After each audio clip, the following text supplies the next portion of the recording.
ចាប់ពាក្យបានជាង5ខែពិធីការនីហេងកែវនីតាត្រៀមសម្រាលកូនឆាប់ៗ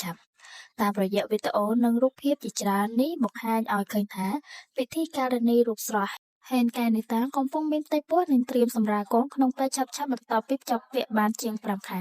បន្ទាប់ពីពិធីការនីហេងកែវនីតាចូលរួមពិធីមង្គលការរបស់បងប្អូនតារាកំប្លែង PPD កាលពីពេលថ្មីៗនេះបានធ្វើឲ្យអ្នកចូលរួមមានការភ្ញាក់ផ្អើលជាខ្លាំងពីព្រោះនាងមានផ្ទៃពោះជិតគ្រប់ខែហើយ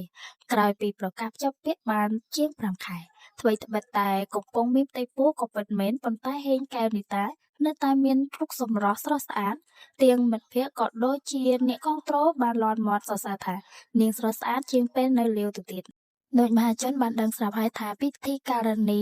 ហេងកែវនីតាបានចាប់ពាក្យកាលពីថ្ងៃទី19ខែកញ្ញាឆ្នាំ2025ដោយបានអញ្ជើញមិត្តសិល្បករជាច្រើនចូលរួមអបអរសាទរចំពោះពិធីមង្គលការរបស់នាងនៅពុំទាន់រៀបចំនៅឡើយទេដោយសារតែនាងចង់ទុកពេលវេលាដើម្បីបំពេញការងារមួយចំនួនឲ្យចប់សិន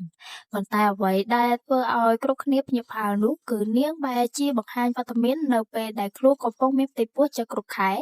ទាំងមិនទាន់រៀបចំពិធីមង្គលការតាមគម្រោងដែលខ្លួនបានគ្រោងទុកទោះជាយ៉ាងណាទាំងមិត្តភក្តិសិល្បករក្នុងនិងក្រៅ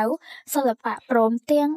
អ្នកគាំទ្រជាច្រើនបានផ្ញើសារជូនពរនាងមានសុខភាពល្អទាំងម្ដាយទាំងកូនហេងកែវនីតាពិតជារីករាយជាមួយកំណើតកូនដំបូងរបស់ខ្លួនណាស់សូម្បីតែស្វាមីនាងក៏មិនបានឲ្យនាងធ្វើការងារបន្តទៀតដែរនាងបានផ្អាកការងារទាំងស្រុងដើម្បីទុកពេលវេលាថែទាំសុខភាពចាប់តាំងពីមានកូនមកហេងកែវនីតាកាន់តែទទួលបានការស្រឡាញ់ថ្នាក់ថ្នមពីស្វាមីទ្វេដង